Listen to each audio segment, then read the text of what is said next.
सोचो क्या हो अगर आपके मम्मी पापा के पास कुछ सुपर नेचुरल पावर्स हो और उनके बारे में आपको कुछ पता ही ना हो, लेकिन फिर एक दिन अचानक से आपको ये पता चलता है कि आपके पेरेंट्स की वो सुपर नेचुरल पावर आपके अंदर भी इनहेरिट हो गई है और वो आपको मिल गई है। सच कहूँ तो मुझे तो सोचते ही ना बहुत ही ज्यादा गूज़बम्प्स आने लग जाते हैं। ये सब कुछ कितना ज्यादा दिलचस्प होगा ना। सो ऐसा ही कुछ आज ही हमारी इस कहानी में भी होने वाला है।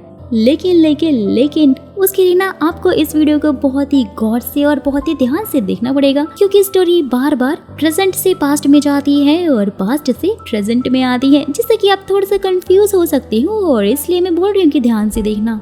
सो फर्स्ट ऑफ ऑल, जिसने अभी तक इसके प्रीवियस एपिसोड नहीं देखे है ना, what are you waiting for guys, फटाक से जाओ कमेंट बॉक्स को चेक करो, लिंक तुम्हें वही मिलेगा, जिससे कि स्टोरी ना काफी अच्छे से समझ में आ जाएगी, क्योंकि बहुत ही इंटरेस्टिंग स्टोरी है ये। तो इंटरेस्टिंग तो होगी क्योंकि ये डिज्नी प्लस हॉटस्टार पर ना अब तक की सबसे ज्यादा वॉच की जाने वाली कोरियन ड्रामा सीरीज जो है। सो कुछ तो खास होगा इसमें। सो दोस्तों, इस पार्ट की शुरुआत वहीं से होती है जहाँ लास्ट पार्ट का एंड हुआ था। उमजी जिन्हों को होटल में छोड़ती है। जिन्हों तो बस उमजी के बारे में ही सोच रहा था और अपने रूम को साफ कर रहा था। खुद भी अच्छा सा बन ठन कर फटाक से उमजी की शॉप से कॉफी ऑर्डर करता है, क्योंकि उसे तो यही लग रहा था कि उमजी ही कॉफी लेकर आ गई और उनके शॉप का भी यही रूल था कि जो भी लड़की कॉफी लेकर जाएगी वही कस्टमर को वही वो बनाकर भी देगी, और जब तक वहाँ रहेगी जब तक कि वो कॉफी पी नहीं लेता। लेकिन भाई ऐसा तो कुछ भी नहीं होता, और जब जब जुनू कॉफी ऑर्डर कर रहा होता है, कोई दूसरी ही लड़की वहाँ पर कॉफी लेकर पहुँच जाती है। लेकिन फिर एक दिन जब उमजी उसका ऑर्डर लेकर आती है तो जिन्हू उसे पैसे देने लग जाता है, और उमजी को तो यही लग रहा था कि वो उसके साथ रात गुजारना चाहता है। लेकिन जिन्हें उससे साफ साफ इनकार करते हुए कहता है कि मैं तो बस तुम्हें देखना चाहता था। और ये सुनकर तो उमजी फिर अपना कॉफी का सामान लेकर वहाँ से भाग जाती है शर्मा के, और बोलती है कि अगर अगली बार यही सब करना है तो हमारी शॉप पर पहुँच जाना और मुझे यहाँ मत बुलाना। ये सारी बातें उसने अपने बॉस को भी जाकर बता दी थी। और ये सुनकर तो उसकी बॉस कहती है कि लगता है कि वो इंसान तुम्हें कुछ ज्यादा ही पसंद करता है। फिर एक दिन उमजी उसी होटल में कॉफी देने के लिए आई हुई होती है, जहाँ पर जिन्हों की नजर उसके बैग पर पड़ती है, और अचानक से वो उमजी की आवाज भी सुन लेता है और रूम की दीवार तोड़कर सीधा अंदर ही घुस जाता है और देखता है कि उमजी अपने हाथ में बॉटल लिए हुए रूम के लड़कों को खुद से दूर रहने के लिए कह रही थी, यानी कि वो उनसे खुद को बचा रही थी। जिनमें से एक लड़के ने तो जिन्हों के ऊपर ही बॉटल मार दी थी, लेकिन वो लोग तो ये जानते नहीं थे कि हमारे जिन्हों के पास भी पावर है, जिसे वो उन्हें मारकर रूम में ही लॉक कर देता है। जिन्हों बाद में उसकी बॉस से फोन करके उसके बारे में पूछता है तो वो बताती है कि वो बिल्कुल ठीक है। वहीं उस रूम में एक लड़का भागकर मिनकी के पास आकर उसे जिन्हों के बारे में सब कुछ बताने लग जाता है। मिनकी फिर जिन्हों के पीछे अपने आदमी भेज देता है, और आदमियों की तादाद बहुत ज्यादा होती है, जिसके कारण बहुत ही ज्यादा खून खराबा वहाँ पर हो जाता है। लेकिन जिन्हों सबसे लड़के मिनकी के ऊपर ही हमला बोल देता है, लेकिन मिनकी जैसे तैसे करके बच जाता है। और वहीं दूसरी तरफ डायरेक्टर योनजी भी उन्हें देख रहे होते हैं, और दोसेक भी उनके साथ में ही होता है। जिन्हों पे नजर रखने का मिशन उन्होंने दोसेक को दिया हुआ था। और वहीं उमजी की बॉस उसे बाहर हो रही लड़ाई के बारे में सब बताने लग जाती है। ये सुनकर तो उमजी जल्दी से जिन्हों को ढूंढने के लिए निकल जाती हैं, और फटाक से उसे ढूंढकर वो तो उसे अपने साथ चलने को कहती हैं। जिन्हों से वहाँ से जाने को कहता है, लेकिन जैसे ही वो देखता है कि भाई उसके पीछे तो बहुत सारे लोग पड़े हुए हैं, फटाक से उसके स्कूटर पर बैठ जाता है। रास्ते में एक वैन ने उनको टक्कर मार दी थी। जिन्हों फिर उमजी को बचाकर उस वैन को सड़क से नीचे ही फेंक देता है, जिसमें मिनकी बच जाता है और अपनी गन से जिन्हों को मारने की कोशिश करता है। दोसेक भी वहाँ पर पहुँच जाता है और हवा से मिनकी को मारकर जिन्हों को बचा लेता है। वहीं दूसरी तरफ योनजी जिन्हों से मिलकर उसे अपने साथ में काम करने को कहता है, और दोसेक से मिलवा कर बोलता है कि ये भी हमारे साथ में ही काम करता है। दोनों फिर एक दूसरे से हाथ मिलाकर काफी खुश होते हैं। और जब जिन्हों कॉफी शॉप पर उमजी से मिलने के लिए जाता है तो दोनों ही एक दूसरे को देखकर बहुत ही ज्यादा अच्छा फील कर रहे थे। सीन शिफ्ट होता है 1992 रोज का सीन दिखाया जाता है, जहां जिन्हों और दोसेक दोनों ही अपने एक मिशन डॉक्टर कांग को बचाने के लिए गए हुए थे। जैसे ही वो लोग बिल्डिंग की छत पर अपनी तैयारी कर रहे होते हैं, वहीं कुछ रशियन लोग डॉक्टर कांग को ब्रीफकेस देकर उसे खोलने के लिए कहते हैं, लेकिन डॉक्टर कांग ने साफ साफ मना करने लगता है। जहाँ पर फिर एक आदमी उसके सर पर गन पॉइंट पे लेकर फिर से वो लोग उसे डरा कर उसे खोलने के लिए कहते हैं, और जहाँ पर फिर अचानक से जिन्हों उस गन वाले आदमी पर लैंड कर जाता है। दौसिक भी वहाँ पर हवा में ही गन फायर शुरू करने लग जाता है और जिन्हों नीचे सबसे लड़ रहा होता है। दोनों फिर अपनी सूझबूझ से जैसे तैसे करके डॉक्टर कांग को बचा लेते हैं और सुरक्षित उन्हें साउथ कोरिया ले आते हैं। वीडियो में आगे बढ़ने से पहले दोस्तों मैं आप लोगों से पूछना चाहूंगी कि अगर आपके पास ऐसी कोई सुपर नेचुरल पावर होती तो आप कौन सी पावर लेना चाहते और उसका किस तरह से यूज करना चाहते, ये बात मुझे कमेंट बॉक्स में जरूर बताइएगा। और जिसके भी मुझे कमेंट अच्छे लगेंगे मैं उन्हें अपनी नेक्स्ट वीडियो में शाउट आउट देने वाली हूँ, इसलिए कमेंट करना बिल्कुल मत भूलना। साथ ही वीडियो को लाइक भी कर देना वरना बाद में भूल जाओगे। सीन शूट होता है 1993 का दिखाया जाता है, जहाँ पर जिन्हों को एक मिशन के दौरान गोली लग जाती है, जिसे निकालने के लिए दौसिक उसे अपने डैड का चाकू देता है। जहाँ पर गाइस फिर हम वो वाला सीन देखते हैं जहाँ पर दौसिक मीहू से मिलने के लिए गया हुआ था और असल में मीहू को दौसिक को पकड़ने का ही मिशन भी दिया गया था। दौसिक को पकड़कर योनजी के सामने लेकर जाया जाता है, जहाँ रास्ते में उन्हें जिन्हों मिलता है। दौसिक फिर उसे कॉफी पीने को कहता है। जैसे ही जिन्हों वहाँ पर पहुँचता है वो देखता है कि मीहू तो भाई दौसिक का चाकू लिए वहाँ पर उसका वेट कर रही होती है। एंड गाइस फिर यहाँ पर हमें ये पता चलता है जब वो लोग दौसिक को पकड़ने के लिए गए हुए थे तो उसने वहाँ पर खुद को बचाने की कोशिश की थी, लेकिन जैसे ही उसने देखा कि मीहू तो उसके ऊपर गन पॉइंट कर खड़ी हुई है, ये देखते ही उसने अपने आप को सरेंडर कर दिया। योनजी दौसिक से रिपोर्ट मांगता है, लेकिन दौसिक उसे बोलता है कि आपने मुझे धोखा दिया है, मैं आपको कोई भी रिपोर्ट नहीं दूंगा और ये रिपोर्ट मैं ब्लू हाउस को देना चाहूंगा। और इतना कहते ही वो वहाँ पे खड़े हुए सारे एजेंट्स को मार देता है। योनजी को लेकर वहाँ से हवा में ही उड़ जाता है। बाहर भी सारे के सारे एजेंट उसका वेट कर रहे होते हैं। जैसे ही वो बाहर निकल कर आता है मीहू पर शूट कर देता है, लेकिन गोली जिन्होंने अपने ऊपर ले ली थी और असल में वो सबको ये प्रूव करना चाहता था कि उसका मीहू से कोई लेना देना ही नहीं है, जिससे कि फिर बाद में जाकर मीहू को कोई भी परेशानी ना हो। मीहू भी फिर याद करने लग जाती है कि दौसिक ने खुद अपनी गन देकर मीहू को वो चाकू जिन्हों को देने के लिए कहा था, और वहीं जिन्हों अपने हाथ पे लगी गोली देखकर याद कर रहा होता है कि लास्ट गन प्रैक्टिस में दौसिक ने गोली टारगेट के हाथ पर मारी थी, यानी कि अब वो समझ गया था कि मीनू को कैसे बचाना है।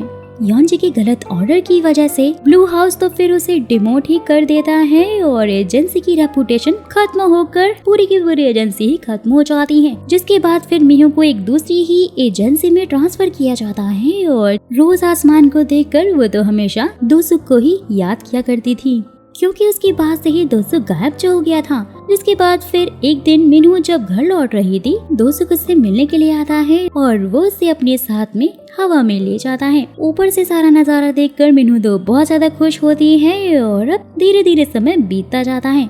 दौसिक और मीनू फिर अपनी एक छोटी सी फैमिली बना लेते हैं, काफी खुश होते हैं साथ में, और अब दौसिक भी उनकी लाइफ में आ चुका था।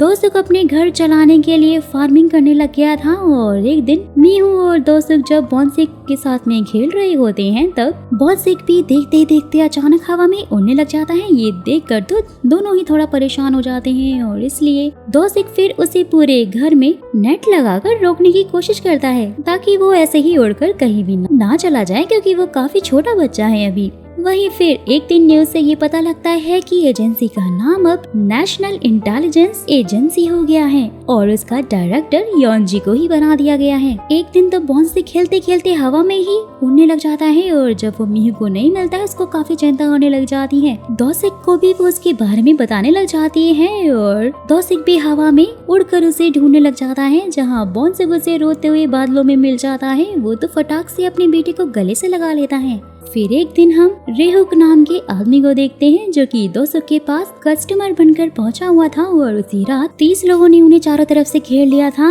और मिन्हू को उनकी आवाज दूर से ही पता लग जाती है, क्योंकि जैसा कि दोस्तों हम जानते हैं कि वो मीलों दूर की आवाजों को भी सुन सकती है और ये उसकी सुपर नेचुरल पावर है। दौसिक को वो तो फिर उनके बारे में बताने लग जाती है और ये सुनकर दौसिक मीहू को पीछे से बॉन्सिक के साथ निकलने को कहता है। 30 लोगों में नाजू और बोंग भी शामिल थे। दौसिक सभी से लड़ने लग जाता है लेकिन उसकी पावर वाले लोगों से नहीं बच पाता है और वहीं पकड़ा जाता है, जिस पर मौका पाते ही मीहू को वहां से जाने को कहता है। मीहू फटाक से बॉन्सिक को लेकर वहां से भाग जाती है, लेकिन रेहुक उसका पीछा करते हुए उस पर नजर रखे हुए था। दोस्त की टीम खत्म होने के बाद जिन्हों तो बेचारा अब अकेला ही बचा था और उसने दूसरा डिपार्टमेंट भी ज्वाइन कर लिया था, जहाँ का काम उसे बिल्कुल भी नहीं आता था। साथ ही उसने तो अब उमजी से शादी भी कर ली थी। दोनों अपनी लाइफ में बहुत ज्यादा खुश थे, लेकिन भाई घर चलाने के लिए उन्हें जॉब भी करनी थी। जिन्हों को अपनी जॉब बिल्कुल भी पसंद नहीं थी और इसलिए उमजी ने उसे वो काम छोड़कर कोई और काम करने को कहा था।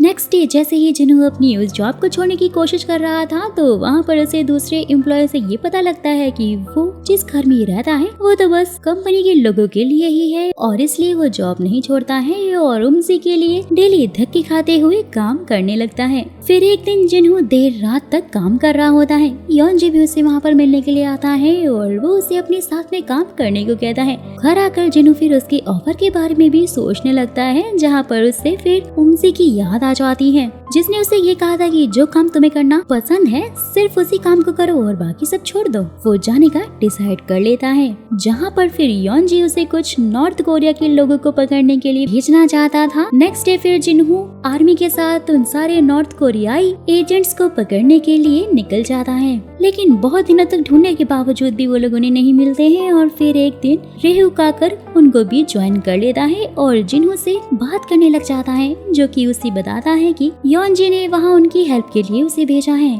और साथ ही बोलता है कि योनजी के साथ काम करते हुए ना उसे 20 साल हो चुके हैं और योनजी दोबारा सभी पावर्स वाले लोगों को अपने साथ में इकट्ठा करके उन सबको वो अपनी एजेंसी में रख रहा है। जिन्हों के ये पूछते ही कि क्या तुम्हारे पास भी कोई सुपरनैचुरल पावर है? रेहुक बोलता है कि अरे नहीं नहीं, मैं तो बस इन्वेस्टिगेशन बहुत ही ज्यादा अच्छी करता हूँ और इसलिए मैं इस टीम में हूँ। और दोस्तों यहाँ पर हम देखते हैं कि उसने अपनी इन्वेस्टिगेशन से रेहुक और उन नॉर्थ कोरियाई सारे लोगों का भी पता लगा लिया था।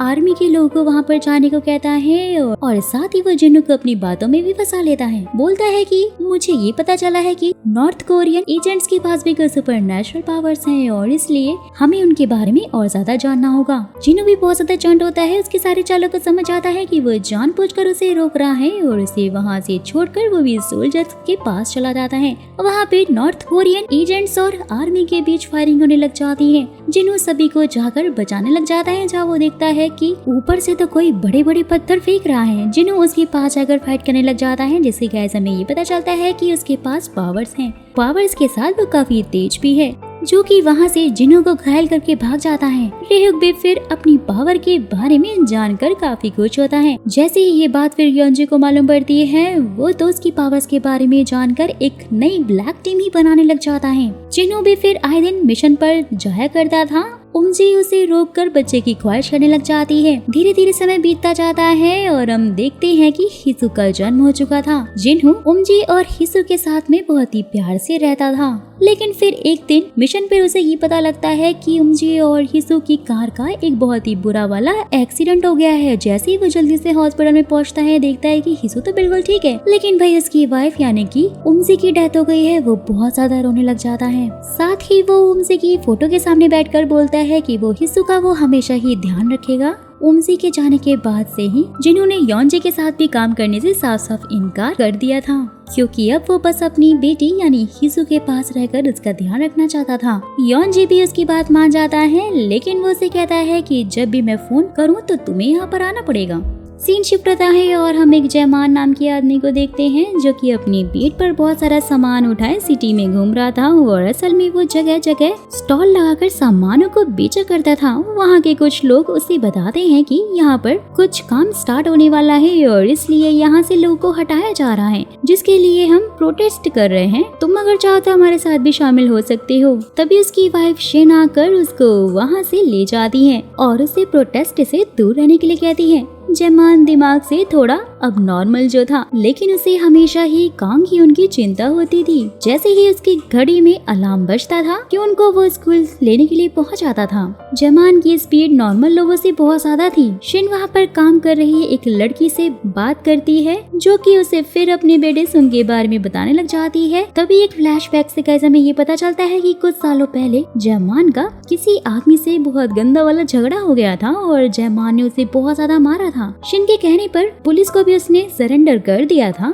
जब फिर जयमान पुलिस के साथ में जा रहा था, बार बार वो बस एक ही बात बोल रहा था कि वो कांग यून का ध्यान रखना चाहता है। और उस टाइम कांग यून एक बैंक में था जिसमें अचानक से आग लग जाती है। शिन फिर जल्दी से उसे बाहर निकालकर हॉस्पिटल लेकर जाती है। कुछ टाइम बाद जयमान फिर रिहा होकर घर पहुंच आता है। ह्यून उसे पहचान ही नहीं पाता है और उससे काफी दूर दूर रहने लग जाता है। लेकिन टाइम के साथ दोनों काफी क्लोज हो जाते हैं। ह्यून भी अब जयमान के साथ में अलार्म बजते ही उसके साथ में स्कूल पहुंच जाया करता था। धीरे धीरे दिन बीतते जाते हैं और प्रोटेस्ट का दिन आ जाता है। जयमान को भी हिस्सा लेने के लिए लोग उससे बोलने लग जाते हैं, लेकिन शिन उसे रोककर खुद वो फिर उस प्रोटेस्ट का हिस्सा बन जाती है। प्रोटेस्ट शाम तक आते आते काफी ज्यादा वायलेंट हो जाता है। प्रोटेस्ट और लिबोरस के बीच तो फिर डंडे ही चलने लग जाते हैं, जिसमें काफी सारे लोगों को चोटें भी लग जाती हैं। पुलिस फिर सारे प्रोटेस्टर्स को अपने साथ में लेकर जाने लग जाती है। जब शिन टाइम से घर नहीं पहुंचती है तो जयमान ह्यून को घर पर ही वेट करने का बोलकर शिन को लेने के लिए आता है, जहां वो उसे पुलिस वैन में देखकर दूर से जंप करके उसके पास पहुंच जाता है।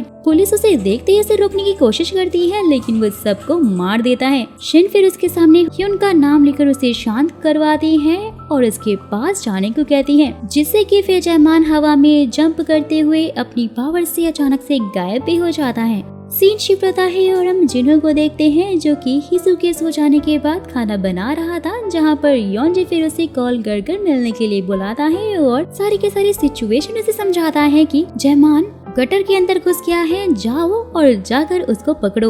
लेकिन एक बात बहुत ही अच्छे से याद रखना कि उसके पास भी पावर्स हैं। वहीं फिर शिन पुलिस को बोल रही होती है कि उसे जयमान से बात करने की बहुत ज्यादा जरूरत है और सिर्फ मैं ही हूँ जो कि उसे वहाँ से बाहर निकाल लूंगी। योंजी भी फिर जिन्हों को गटर में भेज देता है। जयमान गटर की दीवार को तोड़कर ऊपर आने की कोशिश कर रहा होता है। जिन्हों उसे रोककर साथ चलने को कहता है, लेकिन जयमान जाने से साफ इनकार कर देता है। दोनों में जबरदस्त फाइट होती है। लिटरली गाइस काफी ज्यादा अमेजिंग फाइट थी। वेल तो फिर जयमान बहुत पावरफुल था, लेकिन जिन्हों को तो कोई असर ही नहीं पड़ रहा था, क्योंकि उसके पास भी तो सुपरनैचुरल पावर्स है ना। जिन्हों जयमान को अपने साथ ही हथकड़ी लगाकर साथ में ही ले जाने लग जाता है। सुंग की माँ फिर उन्हें देखती है कि वो वहाँ पर नहीं है और जब वो उसे ढूंढती है तो उसे उसकी चप्पल मैनुअल के पास में मिलती है। वो समझ आती है कि वो उसमें गिर गया है। फटाक से वो फिर पुलिस से हेल्प मांगने के लिए पहुंच जाती है। पुलिस भी उसकी रिक्वेस्ट पर योंजी के ऑर्डर को ना मानकर गटर में जाने लगती है। वहीं जिन्हों और जयमान जब वापस आ रहे होते हैं, सुंग की आवाज दीवार की दूसरी साइड से उन्हें सुनाई देती है। दोनों फिर अपनी पावर से दीवार तोड़कर उसे बचा लेते हैं। जिन्हों सुंग के साथ में बाहर आ जाता है। जयमान उसके साथ नहीं आता है। योंजी जब उनके बारे में पूछ रहा होता है तो उसे ये पता चलता है कि वो तो भाई अपने बेटे से मिलने के लिए गया हुआ है। और वही जयमान घर पहुंचकर देखता है कि ह्यून बहुत ज्यादा रो रहा होता है, जहाँ पर पुलिस ने भी उसे चारों तरफ से घेर लिया होता है। योंजी और जिन्हों उसके साथ होते हैं। योंजी जयमान को पागल समझकर पुलिस के हवाले करने जा रहा होता है, लेकिन तभी कोई पुलिस वालों को अपनी पावर से धीरे धीरे करके दूर फेंकने लग जाता है और उन्हें लगता है कि ये सब कुछ जयमान ने ही किया है। लेकिन दोस्तों ये काम तो ह्यून का था, यानी कि ह्यून के पास भी सुपरनैचुरल पावर थी, जो कि बहुत ज्यादा गुस्से में था। और ये देखकर योंजी तो मुस्कुराने ही लग जाता है कि क्या बात है, पावर्स एक जनरेशन से दूसरे में ट्रांसफर हो रही है, जो कि बहुत ही ज्यादा हैरानी वाली बात थी। जिन्हों को उसके इरादे कुछ ठीक नहीं लगते हैं और वो जल्दी से घर जाकर अपना सामान पैक करके हिसू को साथ लेकर वहाँ से निकल जाता है। सीन शिफ्ट होता है और प्रेजेंट का सीन दिखाया जाता है, जिसमें हिसू जिन्हों को बॉन्सेक के बारे में सब कुछ बता देती है कि वो थोड़ा पागल है लेकिन दिल का बहुत ही अच्छा है। वहीं दूसरी तरफ योंजी की असिस्टेंट जिन्हों के भाग जाने की खबर उसे देती है, तो योंजी समझ आता है कि उसने योंजी के बारे में सब कुछ पता लगा लिया है और वो उससे पूछता है कि क्या हिसू के पास भी पावर्स है। रेहुक बोलता है कि जी हाँ, जब उसका एक्सीडेंट हुआ था तो उसकी सारी चोटें अपने आप ही हील हो गई थी और उसके बाद वो एक स्कूल खोलने के लिए कहता है, जिसमें वो सारे के सारे पावर्स वाले बच्चों को इकट्ठा कर सके, जहाँ फिर वो उन्हें एक प्रोजेक्ट NDTP दिखाता है। इन शिफ्ट होता है और हम प्रेजेंट टाइम में किसु को उस टारगेट बोर्ड का निकला हुआ बोल्ट देखते हैं। ह्यून भी वहाँ पर पहुँच जाता है और उसे बोलता है कि मैं जानता हूँ कि ये सब कुछ तुमने ही किया है जिससे कि मैं सबके सामने एक्सपोज हो जाऊँ। लेकिन किसु तो मना करने लग जाता है, जहाँ पर हिसु उसे कॉल करके बुला लेती है। दोनों साथ में फिर डिनर करने के लिए जाते हैं, जहाँ ह्यून उसे बोलते हैं कि मेरे पास पावर्स हैं जिससे कि मैं आगे गवर्नमेंट के लिए काम करूँगा। और साथ ही वो फिर 30 साल पहले का सीन भी याद करने लग जाता है, जब रेहुको से मिलकर जयमान के किए हुए सारे के सारे गुनाहों के बारे में उसे बताते हुए अपने स्कूल में पढ़ने को कहता है, जिससे कि फिर ह्यून भी अपने पिता के लिए मान जाता है। प्रेजेंट में हम देखते हैं कि चोई हान को दोबारा से वीडियो पोस्ट करने के लिए मना करता है और वहीं दूसरी तरफ हिसु को एक नई जगह जाकर प्रैक्टिस करने को कहता है, क्योंकि यहाँ वाले ऑडिटोरियम में कुछ कंस्ट्रक्शन का काम चल रहा था। जिसु भी जिसके लिए मान जाती है, वहाँ पर उसे किसु मिल जाता है और ये कहकर वहाँ से जाने लग जाता है कि यहाँ किसी का भी भरोसा मत करना, क्योंकि कभी भी कुछ भी हो सकता है। वो तो कुछ समझ ही नहीं पाती कि वो कहना क्या चाहता है और क्लास में जाकर बॉन्सेक को देखती है, जिसने आज वेट पहना ही नहीं था और वो उसे पूछती है कि आखिरकार वो इतना परेशान क्यों है। बॉन्सेक उसे बोलता है कि अब तो उसे वेट की कोई जरूरत ही नहीं है जब तक कि हिसु उसे टच नहीं करती है, क्योंकि उसके छूते ही उसके सारे इमोशंस जो जाग जाते थे।